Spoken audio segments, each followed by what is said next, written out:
Hey, everybody. Welcome back to The Gold Mine. I am super stoked about today's conversation. I hope you all are too by hitting all the buttons, right? And make sure you're liking the show, subscribing to the channel, hitting the notification bell, all that good stuff. We have a great show coming up. We got Andrew here. We got Craig here. I am stoked. Now, if you have any questions, comments, anything at all, by all means, put them up in the comment section. We can engage those throughout the show. And other than that, let's get into some intros and then we'll dive right into the convo. So, Andrew, you're up first. Give me 10 to 15 seconds. Who are you? Where you come from? All that good stuff. My name is Andrew Siepka. I'm the head strength and conditioning coach on Marine Corps Base, Hawaii. I'm originally from Massachusetts, and I'm a former maritime operator in the U.S. Coast Guard's deployable specialized forces. Bam. Love it. Craig, how about yourself? Craig, I am the co-author and co-owner of Building the Elite. We train mostly prospective special operators and a couple of active guys once they're through selection. I'm a former Navy SWIC, and I did about 2 years of private work for the State Department doing high threat protection in Iraq. And I live in Colorado. Bam. I love it. Now, let's get into the topic. Well, first off, Shaun, how's life in the mountains? I forgot to even include you. Things are good. I feel included. Thanks for the inclusivity. I'm here to help. What can I say? Now, let's get into it real fast here. So, ambition is the topic of the day. I'm going to give a quick definition. I'm going to get your guys' first thoughts, and then I have some videos that we can dive into along that realm. So, right off the bat, ambition is an eager or strong desire to achieve something, such as fame or power, the object or goal desired, the desire for exertion or activity, which is interesting. So, let's get some first thought. When I say the word ambition, what do you guys think right off the bat? Craig, I'm going to start with you. What do you think? The first thing that came to mind for me was similar to how like mental toughness requires adaptability or it's problematic. With ambition, you have to have focus or forward movement or some kind of a process to follow, or else you just have a mismatch between your goals and your behaviors, and you probably just feel a lot of stress and anxiety, or you go and commit a lot of crimes to take shortcuts. Yeah, absolutely. Andrew, what were your first thoughts? I would say there that ambition is kind of like an overarching view. It gives us a bigger perspective of something that we want to do, a goal or something like that. But it also is part of an equation or formula that if there's other pieces missing, we're not going to be able to reach that full potential. And kind of like what Craig said, we're going to sit there with either our wheels spinning, get frustrated, not reach that full potential, or end up usually in a bad place or a jail cell, So ambition is great. Ambition is very important, but without other key portions to that formula, it's not enough. And it can actually be pretty detrimental. So definitely something to watch for. Shaun, what are your first thoughts? mm-hmm. Well, I did think about it a fair bit this morning. I spent a solid hour thinking about the word ambition and its upside and downside, to which there is downside, as Andrew alluded to, and probably we'll get into that during the podcast. But what I did do, instead of looking at the definition, and I mean, I've got a definition right here. I freaking wrote it down. It's a full page. I could read it out, what ambition means to me, but it's in my Instagram story, so I'm not going to waste anyone's time. What I did do, though, was I did this last night. Before I went to bed, like at 12:30 last night, I scribbled-de-dooed down this bad boy. And basically, the reason I did that is because what's the point in talking about ambition if we don't know how it slides into our life, how it fits in as a Lego block? And the Lego block is generally from the age of 20 to 60. We could say 20 to 70, but I said from 70 to the time you die, 78 in Canada, is you get to do insight. So from 60 onwards, I'm kind of like in insight mode, so I'm talking for Shaun. And then from 0 to 20, I was all about the observing life and figuring out what I was going to do from 20 to 60. This 40-year block where I get to be ambitious. I can be ambitious now at 60, but that productive period of 20 to 60 is something that I absolutely have to highlight, because I think a lot of people think about being ambitious, but it all just slips away because they don't carve out a block of their life to say, I'm going to pursue during these 40 years. That's my first thought. I really like that. Let's go around the table one more time on that. Craig, you got any thoughts on that? I think that's a key piece of it. Like Andrew brought up, you need these other pieces, and long-term thinking or a capacity for delayed gratification is probably one of the fundamental things that allows someone's ambitions to match their actions or their behaviors and actually get them to the things that they want in a way that's real. Absolutely. Andrew, any additional thoughts? I would also throw in there ambition paired with intention, right? Like going back to a why. Why do we do anything? And when we can establish that strong why or that intention, it allows that ambition to continue to have a roadmap to follow, right? So I think of something real quick, like an analogy, like if you guys were to come to Hawaii and come visit me, and I'm going to take you on this awesome vacation, but I have no idea to get to your hotel or where I'm going, I'm just going to drive around until I find you. I may get there, I may not, but I'm definitely going to be frustrated. If I have the address and I know how to get there and I know the roadmap to get to my route to get to you guys, and I can be efficient, even if there is road work or roadblocks or detours, I still know how to get there. I'm going to get to the end objective efficiently, effectively. And even if I have those inconveniences, they're not going to completely stop me. So I'm very big on intention, and pairing that intention with that ambition to make sure that it's kind of like that self check. Because if not, we're too short sighted to really reach anything that's achievable or long standing. Absolutely. Shaun, you got any additional thoughts on this? No, I do, but it would be a 4-hour long podcast. So I'm just going to see where this all goes. So let's just unfold it organically. Roger that. Okay, so I got a couple of videos here I want you to touch on. It goes into ambition across the board, but I just want to get your guys' thoughts on them as we go. So here is the first one. Let's get this started. If something serious, you need to be serious. You can't achieve something seriously impactful if you're joking around and if you're losing your focus all the time and if nothing is important in a way to you. So that means setting priorities, knowing when is the time to invest the energy, when it is the time to release energy, when is it good now to recover, when are you really feeling this is now starting to be the limit.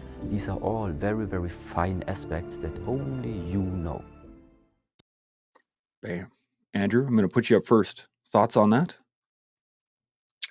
The first thing that popped in my head was your time is a resource, and that's one of the resources that no matter what, you can't get back, right? So we got to really make sure we're going back to intentional with that time and where it goes if we want to achieve these things that are ambitions, because without that, ambition is just a dream, right? So it's really up to us to be able to self-govern and self-check that and make that happen. Because if not, there's plenty of people in the world who want stuff. There's not a lot of people who are willing to do what's necessary to get to those things. And that can't be something as a coach that I give to someone. If they have it, I can pull it out of you. But if you don't have that ability to stay on that hard road, it's going to be really tough because you're always going to find for a way out. Absolutely. Craig, any thoughts? The first thing that came to mind is the original use of the word priority. Like you'll hear people say, like, I have all these priorities. It was originally meant to say one thing, and you could only have one priority. And I think that's one of the things that distinguishes someone who, like, say in our field, sets out to become a special operator and is successful in doing it. They have that one goal. And regardless of where they go or what external events get thrown in their way, they stay on track with that one goal, and they're monitoring or adjusting their energy, their activity, their focus to keep that thing in mind. And, like lots of other things will come up along the way, but they're always fixated on that horizon or on that target that they're working toward. And it requires, like a lot of things, there's kind of a paradox where they have to have a sense of urgency alongside a sense of patience, because it's going to take a really long time to get where they're going, but they also can't lose time. They can't lose a day and, let it slide because I'll get to it tomorrow. I'll get to that later. Like, they have to be hungry for it right now, while also understanding that it's going to take a lot of bricks to build that wall. Like, it's going to take a lot of time, but they have to start putting that time in now. Absolutely. We had somebody on a little while ago. I can't remember who said this, but they were saying that Rome wasn't built in a day, but they were laying bricks every hour. I love that. Love like that. that. Shaun, thoughts on this? Why, thank you for the lob setup, which I'm about to crack out of the park. So ambition, you use we're talking about ancient Rome now, bricks, building Rome. So the origination of the term ambition is from ambitio. And in ancient Rome, it stood for the process of campaigning for public office, or trying to get out there, knock on doors, convince the apple seller to put their vote into that hat for that person. So it was the process of wandering around Rome and campaigning, hoping that people would vote for you. And so that was you walking around seeking public support. And that public support ended up, over time, evolving into a term that means a broader desire for power or success. And so, generally speaking, ambition is seeking for more, is wanting more. And so, to today, from ancient Rome to today, where I see ambition going wrong and right, depends on the individual. And so you can be really ambitious extrinsically versus intrinsically. And you can freaking pursue that Maserati or that Ferrari or that Porsche or whatever. Then you can lean against the car in some sort of casual Burt Reynolds pose, get a photo of it, throw it up on Instagram, and claim that you are ambitious and successful.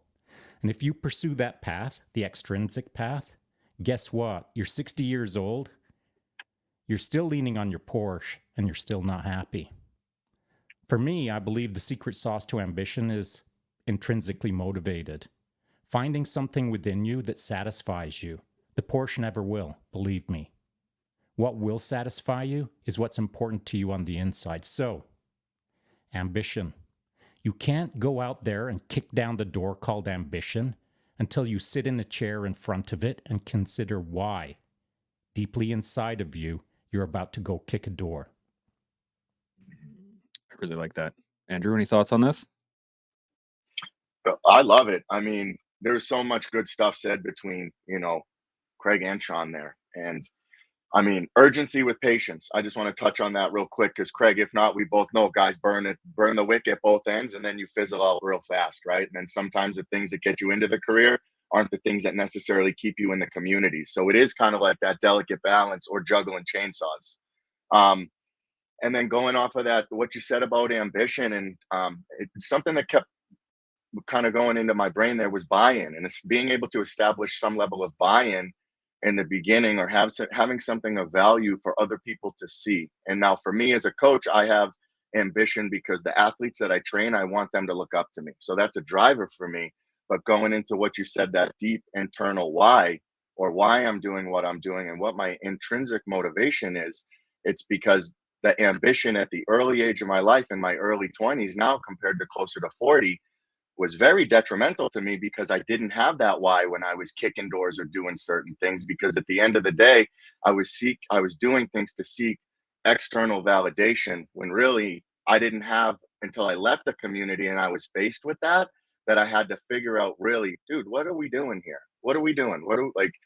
And you touched on so much right there, the both of you guys, that I don't mean to bomb everyone like in that way, but it's so true. And that constant ability to be able to check, like, why are we here right now? Why are we doing this? Because no one wants to get up at 3 a.m. No one wants to be up for 5 days straight. No one wants to be cold and tired. And so you better know why you're there, because that's the only thing that's going to get you through some of this stuff. And not only just in these communities, in life, right? In life, because life kicks your ass too. Because I've learned as I got out of the military, life's a battle zone too.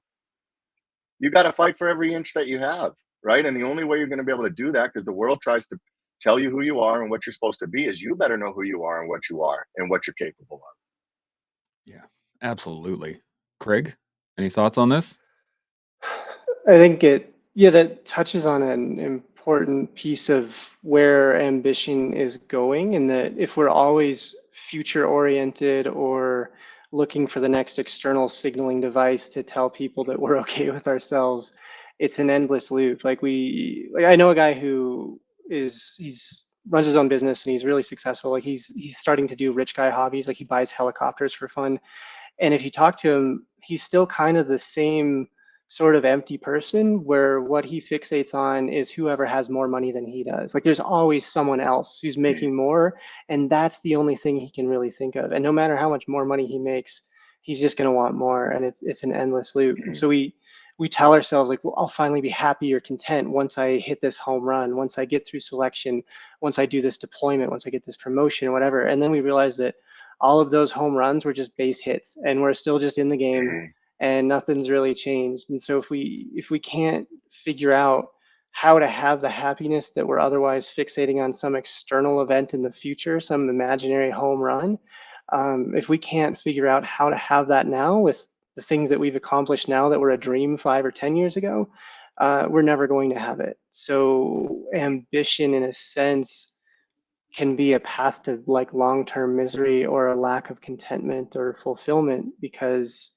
it can prevent us from being happy with the only reality that we have. And it will perpetuate itself forever if we can't put that in check.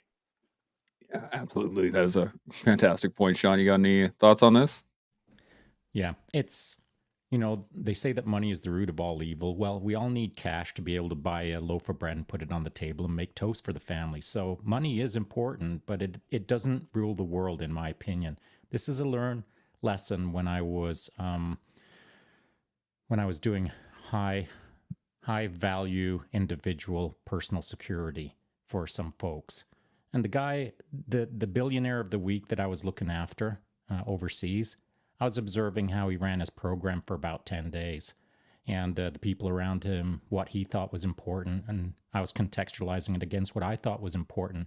What I came to realize over those 10 days was, man, I wouldn't live this life for 2 billion, because he was a shell of a man, miserable, and didn't appreciate the things that he had because he had so much of it.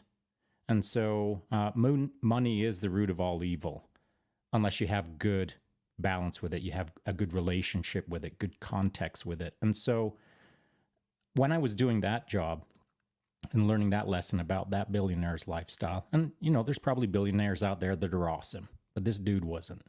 And so I decided that I was going to pursue money myself a little bit just to see what that felt like. And I did. The first time I made my first 6 figures, I was like, yes, I finally reached my goal, the goal that I set for myself, my ambitious goal to be a successful single dude that can do whatever he wants. But the moment that I hit 6 figures, I was like, now what? 7, 8, 9? Where's the end? What's the point? How satisfying is that going to be to me? It ain't. That's when I started riding my mountain bike. And then, 27 years later, I'm still riding my mountain bike, or whatever the case is. And I found a cheaper way to be ambitious, to become a world champion in 24-hour solo mountain bike racing. That was, I'm not going to say that was free, because you eat a lot of calories when you're riding a lot. But there's cost to everything. But the cost is your soul, not the cost of your wallet. And so you've got to identify what you're going to be happy with the 60-year-old Shaun when you're 20, when you're 30, when you're 40, when you're 50. Because I know this to be true for me anyway. If I would have pursued ambition extrinsically, I'd be a miserable 60-year-old dude right now. But I'm not, because I found my balance. And I'm not saying it has to be all intrinsically either. Everyone's got their balance. Some people absolutely need the Porsche in the driveway, but they also need to be giving inside and understand how to help others intrinsically and help themselves intrinsically. So it's not about the Porsche in the driveway or not. It's about understanding what you need in life versus what you want in life. Your job is to pursue the wants on the daily, and the needs, they're so far off in the distance that they might show up. And they might not. This is taking us down an interesting rabbit hole here. I have a question here from the audience, but I want to see if there's any other thoughts on that. Andrew, you got any additional points on that? It just made me think of making daily deposits in a bank account, right? If you're trying to save money, and this week I have a good sales week and I can put an extra $1,000 away, great. But if next week it's not so hot and I can only put away 200, does that mean because I don't have the same amount, I still don't put the money away? Right. So in the context of like, what are you willing to give yourself the things that you need? Right. Because everything costs something. Like we said, everything costs something, and everyone has to pay. So what are you willing to pay? Absolutely. Craig, any additional thoughts on this? Have you heard the parable of a Mexican fisherman that floats around? Like, I'm gonna butcher it a little bit, but there's a guy visiting a village in Mexico, and he buys fresh fish from this fisherman. He brings it in, and he starts talking to him about how good his fish is. And he asks him about, like, how long did it take you to catch this today? And he said, oh, it takes me not very long, a couple of hours, and then I come in and I play with my kids, I go hang out with my friends, and I spend time with my wife, and we have dinner on the beach, and it's a good life. And the guy's like, well, I have an MBA and I can help you. And he says, like, you should spend all your time fishing. So then you can sell more fish and make more money. And then you can buy a fleet of boats. And then you can sit in an office and you can manage all of those boats and you can make even more money. And then after like 10 or 20 years doing that, you could sell your company, you can IPO, you can make millions of dollars, and you'll finally be successful. And the Mexican fisherman is like, and what do I do after 20 years of that? What happens then once I have millions of dollars? And he's like, well, you could spend your time hanging out with your kids on the beach, and you could go have dinner with your wife, and you could do all the things that you're doing now, but you'll be 20 years older. And I think it's kind of a good way of rounding out that balance of like understanding what it is you're ambitious for and what the values are that you're working toward or trying to fulfill. Because if you do the wrong ones, which I think a lot of people do, they essentially take bribes and accept money in exchange for some value that's probably more important to them if they were to think about it more. They end up living an empty life and kind of doing that 20-year thing where they depart from all the things that are actually meaningful for them to gather more money and leave their life behind. Yeah. There's a clip wandering around the internet from a movie with George Clooney in it. He asks one of the people who's interviewing in this particular movie, and he asks, how much money did it cost to buy off your dream? And the Yeah. guy was like $37,000 a year. And it's just like, a good job that pays well, and you can just your dream disappears, right? It happens a lot for sure. Now I have this question from I got Satch. to I just jump want in. I got to okay, jump in hit on us up. Craig's What do you got? piece because whether he knew it or not, he actually double dipped on that one. Because the Mexican fisherman who's on the beach fishing, chances are he's all by himself. Chances are he's probably spend the day fishing by himself in some freaking solitude. Do you know, between him and the NBA, do you know which man knew himself the best in that moment? One Yeah. man knew himself. The other man knew what society had told him. What $250,000 spent to get an MBA had taught him. It had taught him a structure. It had taught him a construct, but it hadn't taught him himself. The richest man in that moment was the fisherman. He never ever had to IPO because he's got all the money inside of him. Whereas the MBA's got a bunch of money not in his wallet. So it's interesting how two men, one freely giving advice that he spent a lot of money to get, which has no relevance to the man who didn't need the free advice because he's been living freely for quite some time. Yes, indeed. Craig, any additional thoughts on that? It made me think of like when I ran a gym or I had a couple of gyms. You guys probably all experienced something like this too, where you'd have clients who would like drive up in a Maserati, and it'd be, like some dude in his 50s, brink of a heart attack, really stressed out, really rich, and they would make these comments about like, man, I wish I had your life. I wish I was doing what you do, where you just can work out all day, you have a flexible schedule, you don't answer to anyone. Like, I'd love that. And it's like, well, no, you wouldn't. Like, because you could do that right now. You could sell all your bullshit and do exactly what I'm doing, but you won't, and you're not going to. And I always puzzled over that, like these people that kind of paid lip service to that idea of like doing something that was just specifically meaningful to you, but isn't going to buy you a Maserati. But they never really meant it. And I don't know, I've seen that a lot, and I could never fully unravel it. I think people just aren't willing to walk away from the wealth display stuff or the track that people tell them they need to be on. And also, it sucks to be broke, to be fair. Like there's a lot to be said for being rich. Like it's nice to have money. If you've ever been really broke, money isn't the root of all evil all the time. It's the absence of money or not knowing what to do with it when you have it. Yeah, absolutely. Andrew, thoughts? Craig, it made me think of must be nice, right? Like people, oh, must be Yeah, nice to be able to work must be out all day nice. and do this. And one of my first things right off the bat, I tell everyone, I'm up at 4 a.m. If I'm PT Yeah. Marines at 5:30, I'm up at 4 a.m. I'm setting the field, I'm getting everything together. And then I run a business too. Like most of my days are 12, 13, 14 hours. So it may look like freedom on your end, but the amount of sacrifice to get this freedom, like the dream is free, the hustle costs everything. So that must be Yeah. nice mentality is something that I hear you. And I think a lot of times it's a way that it allows others to dim a light on someone else to keep theirs a little bit brighter. When deep down they know and you know and we all know, but people like to save face, right? Because no one really wants to take that hard look in the mirror. Because if you do, you'll change or you won't. And like you said, most people, they're just not willing to give up those things for what they call freedom, right? So Yeah. what's the price of freedom to you? This is a great question, and I have something on this that I just kind of clicked into my head is the fact of I don't know if it's so much that they want what you have. What they want is your present in that moment. Is that they want the muscles, the comfort, the capacity to do whatever it is that they're looking at, saying, "Oh, I'd love to have that." And I've had Hmm. people talk about my studio down here, which is not much of a studio; it's a bedroom. But they go, "Oh man, you got great lights and your audio's great and all these." And yeah, I we worked at it. We did the reps. Hmm. We figured out what worked and what didn't, and then we slowly built to the point that we are now.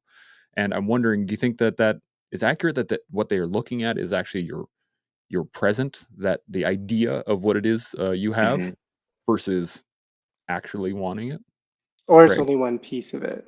a Yeah, piece of it. they want one part of it that they see. They see like the highlight or the tip of the iceberg, like they see that you're fit, doing active stuff all day, that you're making your own schedule. They want that, but they don't want all the other things that are required to pay for that. They're not seeing the 4 a.m. wake ups. They're not seeing how scary it is to have your entire income hinged on how productive you are from day to day. Like Hmm. for me, I make money when I work. I don't make money if I don't Hmm. work. And that's like if you're running your own business or doing your own thing, that's a good thing. It's awesome, but it can also be a scary thing. And there are people who have been salaried their whole life where they make money whether they show up, whether they're productive, whether they pay any attention to anything they're doing all day, and they get used to that, and they don't realize what it would be like to give that up. So they want this one aspect of what you have, but they're probably not willing to make the entire trade. Like I would like the guy's Maserati who's pulling up to my gym, but I wouldn't want his life. I wouldn't want the whole package that is necessary to have that. And I think that's the case in a lot of cases when we envy something that someone else has. We want that one thing, but we wouldn't want the whole package. And that's the only way to get that thing in most cases. Yeah, absolutely. Hmm. Andrew, any additional thoughts on this? Yeah, I just think that it's one of those things where it's like like you said, you said the presence, right? It's and presence comes back to that strong sense of knowing who you are. Like when I walk into a room, I know who I am, so I know I have a presence, but I don't swing that around like a sledgehammer. I use it almost like a thermometer or a thermostat. I'm turning the temperature up in the room and seeing who's there compared to going around and temp checking people and seeing what's going on. And because of that, then that can sometimes make people a little bit uncomfortable. And it's that grass is greener on the other side. Oh, I'd love to be able to do what you do because in their mind, in their head, it's a little bit easier than what they've had to do. Oh, because yeah, you get to set your schedule, but did you know what I had to do for a Maserati? Yeah, but did you know what I had to do to be able to set my own schedule? Like they both take sacrifice. So I think it's one of those like it's you could either chicken or the egg it, or apples and oranges it. Just like all of us are military guys. We all know people who say, I would have joined the military, but I would do this, but what? But what? Because we all have that. So like at the end of the day, when you boil it down, it's either an excuse, which is fine because we all have excuses, which means if I make an excuse to not do something, it's not a priority to me. I need to be honest about that. I can't downplay your success to make me feel better about what I'm not willing to do. Yeah, that's beautifully put. Sean, you got any thoughts on this? I do. Since we talk about currency, I think that if we're using the Maserati as the currency, um, let's pretend that I just met a guy that day. He walks up, he dangles the Maserati keys in front of me, and he says, "Bought you a present." Dude, I don't even know you. Well, here's your car. It's brand new. It's all yours. Even insured it for you. Fresh tank of gas. I don't want it. I wouldn't take it. Because if I don't know you, if I don't feel like I've earned my way, then I don't want it. For me, everything has to have a cost. And the more it stings, the more I appreciate it. So let me tell you where I would take that Maserati from that guy. If we'd been working closely on something heinous for about a decade, and it was miserable, diabolical, like the worst suck ever, and finally we somehow cracked it out of the park 9.7 years later, then I'll take the Maserati, because I feel like I sweat blood and teared my way to that. And it isn't about the value of the Maserati, whether it's 100,000, 200,000, 70,000, whatever. The money isn't the piece to me at that point. It's about an object that I feel like I kind of earned. Even if I fully earned it, I just need to feel like I kind of earned it a little bit. Mm-hmm. Then I'll take the keys. But I'll never accept anything that I didn't pay a price for, that I didn't earn the hard way. And I think that when it comes to ambition, we have ambition out there that is ambitiously pursuing ambition at almost no cost. And that doesn't teach you much. But there's pursuing ambition at great costs, and that teaches you everything. And so depending on how you were raised, if you were raised with a silver spoon in your mouth, then your understanding of ambition is quite different than my understanding of ambition. And so also, if you were raised like I was, coming up the hard way, and then somewhere in your midlife, you catch a lucky break, and then life gets really easy, and then the rest of your life is fairly easy. Well, again, your understanding of ambition is different than mine, because the moment that things start getting easy for me, I like to dial it up. I like to make it a little bit more difficult. I like to pursue ambitious goals that have cost, that require responsibility. As Craig said, I've got it written down here as to things that you need to consider as to why you're being ambitious. And it's not just the cost to you, either extrinsically or intrinsically. It's the cost to those around you. And that's okay if you're a solitude guy, if you're a lone fisherman figuring life out all by yourself. But the moment that you've got friends, family, acquaintances, responsibilities other than yourself, that's when ambition starts getting a little murky. So being able to separate yourself from your singular sense of ambition versus your group sense of ambition versus your childhood sense of what ambitious means, silver spoon or not, it's the word itself is simple, but the pattern that plays out amongst millions of lives is quite complex. So, I mean, we're keeping things pretty simple here, but I hope everyone understands out there that every single person is unique, and what ambition means to them and how they're running their ambitious or not program is things that we could talk about for years. And so don't expect any silver bullet solutions in this podcast where there's 2 bullet points that, the boys figured it out, because it's a very complex subject. Yeah, 100%. The interestingly enough, the ambition that we have with the collective is we're going to change the world. So we're shooting for the stars at this point, and it's going to be a good one. Now, I do have a great question here from Satch. Jumped in here earlier and he said, "Good morning, team. Good to see you." And he asked this question: can ambition be something that someone may feel before having a direction to point it in? And I want to add something to this question as well, is that when we're young and we feel ambitious, but we don't really know what that is or what it, like, you just kind of want something. How do we steer it? How do we direct it from there? And to the point, Satch says, and yes, I am running Shaun. He's in the midst of doing, what is it, a marathon every day for 62 days, something like that? He's doing a ridiculous amount of running each day for a bunch of days in a row. Yeah. Yeah, exactly. So I want to get your guys' thoughts on that. Let's go, Andrew. What do you think? Yes, I would say as a young man, I was very ambitious, but didn't have a lot of direction because of my upbringing. My parents divorced when I was really little. My dad was in and out, just, my parents had their thing. So I didn't really have anywhere to put it. I didn't really have any of that strong male influence to kind of guide and direct me.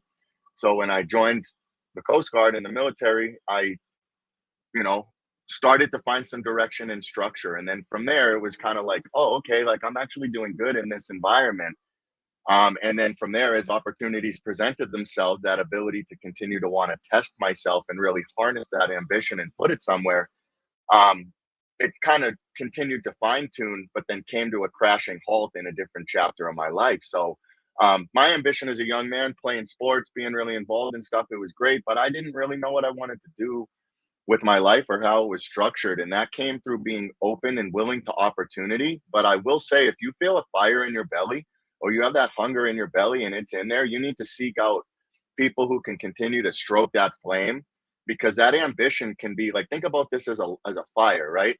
A fire can be something to light a candle, to light a path on a dark road that we're walking down, or it can be a wildfire that can burn down an entire forest and destroy entire ecosystems, depending on how it's managed. And for me, I needed someone to be able to harness that flame. And I got that through the structure of the military. And then as I made it into, the units that I made it into, my team leaders, and now getting these people to look up to, I don't want to get too far into it because then ambition and intention and all that kind of get murky in the waters. But yes, absolutely. If you have a fire in your belly and you feel it and you feel there's ambition inside of you, now it's your responsibility to seek out other go-getters and aggressive goal setters and start to find that mentorship, because we can do a lot. I know about you guys. I'm strong as an individual, but I do way better on a team. I love being on a team. I love filling gaps. I love getting my hand dirty with guys. I love just getting after aggressive things that as a person, as an individual, I wasn't able to do alone. And by doing the things I've done in my life, like that's kind of how that ambition is shown. Because most things in life are simple to do, but then we muddy the waters and we make it murky. And by finding other ambitious people to be around us, they can kind of be like, hey, dum dum, you're getting off track, or kick your ass. Because as men, we can all attest to also being prideful. And sometimes when you mix ambition with pride, ooh, that gets really messy, because now we really don't want to learn anything. So, Yeah, absolutely. Craig, any thoughts on this? Yeah, I think it absolutely can start in an undefined, it has to start in an undefined way when you're young, especially. And I think it can persist throughout life. But for most of us, it settled in somewhere around like mid-teens, sometime in high school. And we're like, mhm, I want more than this. And we set out trying to figure out what this was going to be. And like as you said, the people around you will have a big effect on that. And like say for me, I grew up in a tiny town in South Dakota. Like my high school class had 30 kids in it, and it's the same 30 kids since we were in kindergarten. And there weren't really a lot of people around me who were like me or that I wanted to aspire to be like, mhm, which meant that I looked externally a lot and I read a lot, because that allowed me, like through books, I was able to identify the kind of people that I wanted to be like, or that whose values seemed to match mine and helped kind of shape my worldview. And I think that's a really important thing if you're in that stage of somewhat undefined ambition, where you're like, I want to become something bigger than what I am now, or I want more out of my life than what it mhm. is now, and you're not sure. Be very conscious of the people who are around you and select them, and simultaneously shape yourself into the kind of person who's going to be accepted by that group. And that's going to have a big role in your trajectory over time. Yeah, absolutely. Shaun, thoughts? I do. So much like Craig, I grew up in high school in my small mountain town in Alberta, and we had approximately or just under 30 people in our class. And so when I immigrated from Canada or from England over to Canada when I was 10, like those kids that when I stepped into that first classroom, they were the kids that I graduated with. And back in the 70s, like no one was really kicking ass. I mean, it was pretty mediocre, man. And so I knew I wanted more. I just didn't know what more meant. And I didn't know how to get it. I had a feeling. I just didn't know how to figure it out. And so, like Craig as well, I was different than all the other kids in my class. And that caused all kinds of problems for sure. But a lot of these problems were solved when I joined the military. And so the military shaped me into what I am today to a large degree. And it's because I stepped in with a feeling. I guess I'm an ambitious guy. I had a feeling that I wanted more. And they taught me how to shape that more. And it wasn't just the system that taught me, it was the men around me. And by the way, I don't want anyone to get it twisted out there that the only way to improve your understanding of ambition is to be around people who are super squared away with their sense of ambition. That is not true. You just need to be around people that are perhaps aggressively minded, aggressive forward momentum, who pursue life with great vigor. But that doesn't mean that they've got to do it well. You've just got to see it. You've just got to see what's possible. Or at least that's how it worked for me. When I was surrounded by dudes who were kicking ass, and I thought, what the hell? Is that even possible? How did that guy just do that? Can I do that? Once I started bumping into that and replicating what that guy had done, I realized that nothing is off the charts. Nothing is impossible. Nothing. If I just put my mind to it, I think I can do anything. That's what I learned from the military. Now, I've managed to shape that into a number of careers where I've had some kind of successes, but that doesn't mean that I did it incredibly well. Ambition is a learned process. From the moment that I realized I wanted more, I've been working on it ever since. I'm an ambitious guy. I've got several industries of ambition notched on my belt, but that doesn't mean that I've got ambition figured out. It just means that I pursue excellence relentlessly. And I love it. You've got to find the love in the hunt of ambition. Find the right healthy balance for you, which means that it might not be healthy for everyone around you, which is an entirely different subject of how to be ethically or socially responsible with your ambition around you and how you shape that. But that's maybe for another podcast. I will say this, when you're young, if you've got that feeling, put yourself in the mix with other people who kick frickin' ass and you'll figure out the rest. That is a great point. I was thinking while you were talking there, Shaun, was that for my childhood, I wasn't surrounded by ambitious people. I was surrounded by a lot of people who just kind of, yeah, things will come. And they were perfectly okay and happy with that. And I had the desire to be in the military since I was super young, but being surrounded by people who were not ambitious, I just kind of expected things to happen for me. And for a long period of time, I just let that happen. It wasn't until my brother actually talked to me and was just like, what is holding you up? Why aren't you doing this? And I was like, I actually had to think about it and say, well, nothing. And then it was the next day I went down to the recruiting office. But it wasn't in the front of my mind. And the question I wanted to ask you guys is that basically, why? Where does the not only where does the ambition come from, but why is it that some people are super ambitious and they just like they have this desire and they want to do more and I'm going to go do that next thing, or the young girl from South Dakota who wants to be the next star actress who goes to LA to make her dream come true, that kind of stuff. And then there's other people who are just good to go. They're happy. They're going to hang out at home and they're going to spend 70 years doing the same thing. So I'm wondering what your guys' thoughts are on that one. Andrew, come back to you. What do you think? Why do some people run and why do some people stand and fight? Right? It's that same. I feel like there's just some of us that naturally have this thing where it's like I'm willing to push the chips in on myself, and if I believe in myself and I want others to believe in me that I can do these things, it needs to come from me, right? So it's like I'm almost like addicted to growth in a way. And my story is unique to me, and the reason I am ambitious in the way I am is unique to me. But anyone who's heard me talk before knows that my military career ended in a psych hospital. So everything I worked for got taken from me, and then I needed to accept ownership from that and then build from there, right? And it wasn't about being perfect. It was about just pursuing that level of excellence that I saw the first time I stepped into a team room.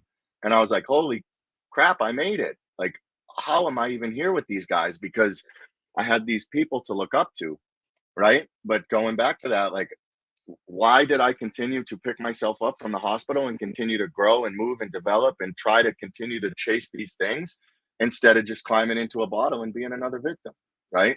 I don't know. I wish I knew why some people are willing to go and others aren't, but I feel like the more of us that are willing to go and willing to share it, we can spark other people, even if they got that little flicker in them, to do the same thing. Because there's nothing special about me.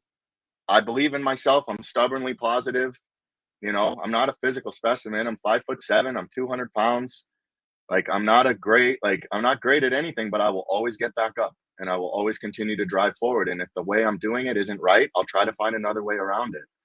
And, in coaching, I would even try to piggyback off of this. And Craig, you could probably agree. Sometimes that's the hardest part because I'll see people with all the potential in the world, but no push, and they just won't go. They won't go to the place that's needed to get to that next level. And there's nothing worse in the world than wasted talent besides regret. And that's just things I'm not willing to live with at this stage in my life. So that's why I'm aggressive with the things that I do, because I tried to kill myself. I shouldn't be alive, but here I am. So this is my second shot at life. So I'm going to burn this thing down and do it the best I can.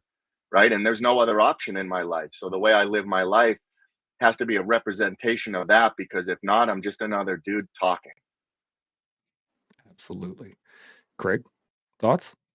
Oh, yeah, I have a few things I wrote down. I'm trying to think of where to start. First, the thing you're talking about, like some people fight, some people don't. I don't know if we have a well-established way of identifying or naming what that characteristic is, because you can see it in like very small moments in time. Like if you do jujitsu or something, like you can tell, you can sense when there's that person who's not going to stop.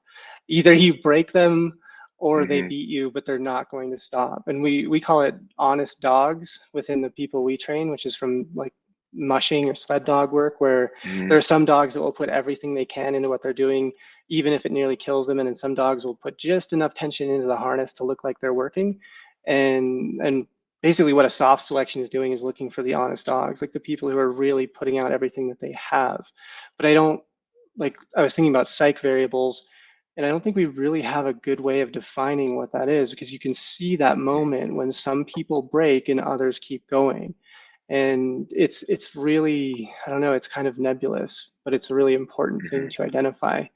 The other piece of that was, like Shaun said, that the military helped shape him. And I think that's true, but it also, in the sense of like the sculptor just chips away all the marble that's not supposed to be there until they find the sculpture, the military also just revealed who Shaun is.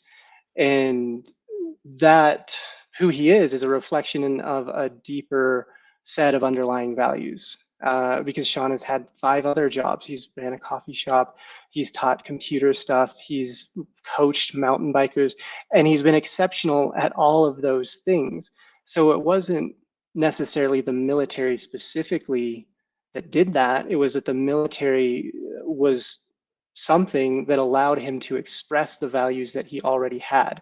And if he went into any other field, if he went and started a mechanic shop and repaired cars tomorrow, like within a couple of months, he'd be really, really good at it, and he'd probably put all the other mechanics out of business. And that's the case with anyone. If they can identify what their true values are, then they're going to be able to better navigate towards something that allows them to express and live out those values. But a lot of people have never taken the time to understand what that is. We walk our clients through a process of doing that, where they have to tell the difference between an ends value and a means value, where an ends value is something that you wouldn't trade away for anything else, and it's kind of the ultimate purpose of whatever you're doing, where a means value is just, it's a means to an end. It's a way of getting something else. So for most people, money is a means value. It's a way of getting something else, whether that's power, comfort, safety, whatever. It leads you to another fundamental value that you wouldn't give away. And if you can understand all of those things, you can narrow yourself down to a more clear sense of what it is that you want in life and what you're willing to say no to in order to get it. Because you don't have a strategy until you're saying no to things, even if that thing is the Maserati or whatever. And related to the personality profile of who these people are, who are ultra driven, I think we do have terms for some of that. And one of the primary ones is just openness to experience. And then there are subsets for sensation seeking, which is, you have basically 3 components. There's sensation seeking, risk aversion, and impulsivity. And people who are sensation seekers, who are often the people who are like doing special ops jobs or jumping out of planes or whatever, usually have 2 out of the 3, but not all 3, because they'd be dead if they were all 3 at once. Like if you were highly risk averse, you were really into sensation seeking, and you were super impulsive, you would have screwed something up by now and like hucked yourself off a building or something like that. But if you can have two out of the three, you kind of balance them, then you're okay. And you'll probably find yourself in really intense fields that allow you to do a lot of stuff. But like I was thinking of a comparison between me and my brother. Like growing up in my isolated tiny town, the person I was closest to was my younger brother, who's very similar to me in personality. He's just a little bit smarter. Um, like he's in Mensa, he's one of those guys, but he's lower on the sensation-seeking scales. Like he's not as high in impulsivity. He's way less risk averse than I am. So the way that he set out to fulfill his own values or do the things that he wanted to do involved a pathway that was a lot less risky than joining the Navy without knowing how to swim. Like he got an MBA and went into the corporate world. And that's him going down the path that best matched his personality and his values. And I think where a lot of people go wrong is not understanding that about themselves and then going down a path that doesn't match who they fundamentally are. Yeah, and I mean, I only have really one question on that. Is it your brother that went and talked to the Mexican fisherman? Because No. Shaun, you got any thoughts on this? My initial thought as I was listening to Craig is I'd be curious to sit down in a room with you and your brother and have that conversation about contextualizing ambition and the correct trajectory for the Weller family, as it were. And I think that'd be a fascinating contextual discussion. Have you ever had it with him? Not really, no. There's four of us, and it would be interesting because we all set off on our own path, and Yeah. like, my brother has his job that's very stable and he's like successful and comfortable, and my sister became a PA, and my older brother has like three different businesses, and everyone had their own thing, but they were quite driven toward those things. And having a kid now, I always wonder what my parents did to facilitate that because we were all pretty good at independence or autonomy and finding our own path. And I'm not sure how they did it, other than letting us be feral for a lot of our childhood. I did take a look at that this morning. There is some interesting evidentiaries or some studies out there that can pretty easily establish some of these aspects of how it comes to be from a science modeling perspective. But we'll save that for another time. I do have to kick this thought out, and it's related to what the fellas have been saying, but I think it's pretty important, and so important that I wrote it down this morning, which, as people know, I rarely take notes, but here we go. And so for ambition, what's required? I think a lot of people get this wrong. Before they even start getting ambitious, they write off ambition, and here's why. So, are you intelligent enough? And here's the deal. And this is, I'm not going to quote it specifically, but Nobel Prize winning economist Jack Heckman's research shows that innate intelligence has at best 1 to 2% impact in childhood as to where you're going to end up in life in respect to an ambitious lifestyle. So that was interesting to me when, Craig, you mentioned that your family is intelligent, but intelligence, if we're listening to a Nobel intelligence, has got little bearing on the bomb blast of your family and how it went off in 4 quadrants and what propelled each individual onto their ambitious lifestyle. So I got to throw it out there for sure that anyone listening, if you think that you've got a anchor or a handicap or something holding you back, you're wrong. It's got nothing to do with how well you did in school. So let's just strike that one off the list. So, what's required to pursue success? According to Jack Heckman, again, the Nobel Prize winning economist, he lists off 3 things, which just so happen to align with my 3 things. And that is self-discipline, perseverance, and diligence. I mean, don't even try to spell the word. Don't even put the A in ambition until you sit down and think, I'm going to get after it, whatever it takes. I'm going to get where I want to get, and I'm going to be freaking stubborn about it. Grittiness, as it's called. I just think of it as old school stubbornness, but it's got me a lot of places. I might not be the brightest spark in the bunch, but I will typically outwork most people in the dark with most people being unaware, I'll just churn. And my success to churning has been finding satisfaction in churning without people knowing that I'm churning. I love popping up out of the middle of nowhere and saying, "Oh, sorry, did I not mention that I've been doing martial arts for 40 years? How about I kick this stick in midair?" I love that, man. I love it.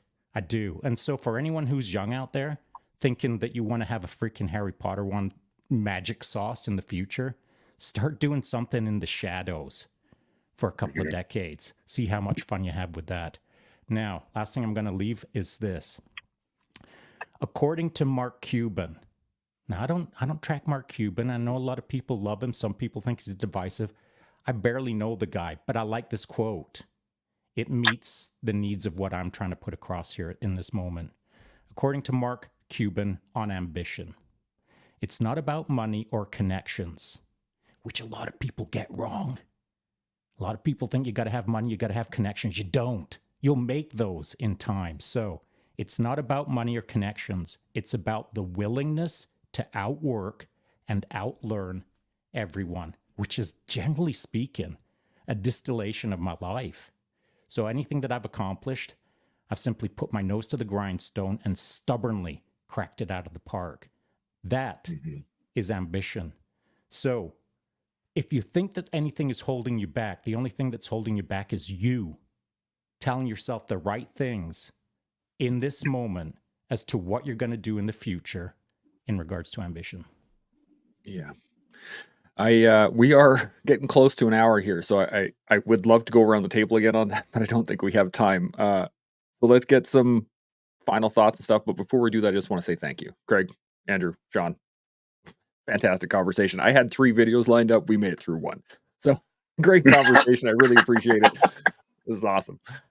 Although, interestingly enough, we hit all the points that the videos were going to bring up anyway. So this is fantastic. So if there's any final thoughts, anything still boiling in the back of your brain, anything at all, Andrew, hit us up. What do you got? Yeah, I just have 2 things real fast that we're talked about. So the real work is done in the dark.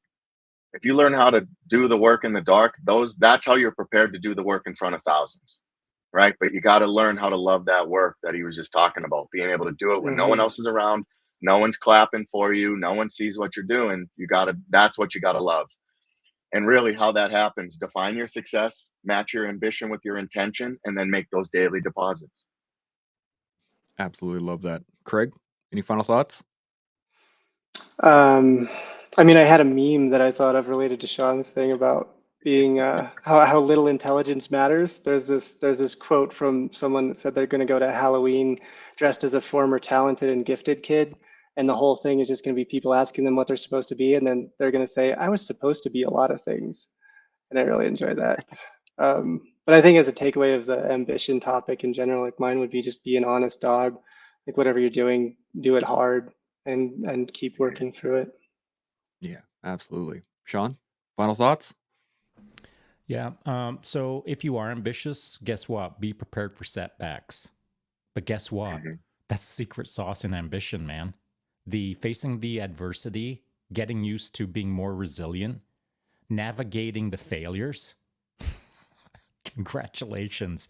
You just hit the jackpot. Your ambition will teach you the most about you in life. Yeah, 100%. I am not going to add anything onto that. So outstanding conversation, gentlemen. Thank you so much as we all continue to learn, build, and grow. We'll see y'all next week. Chimo, everybody. Chimo.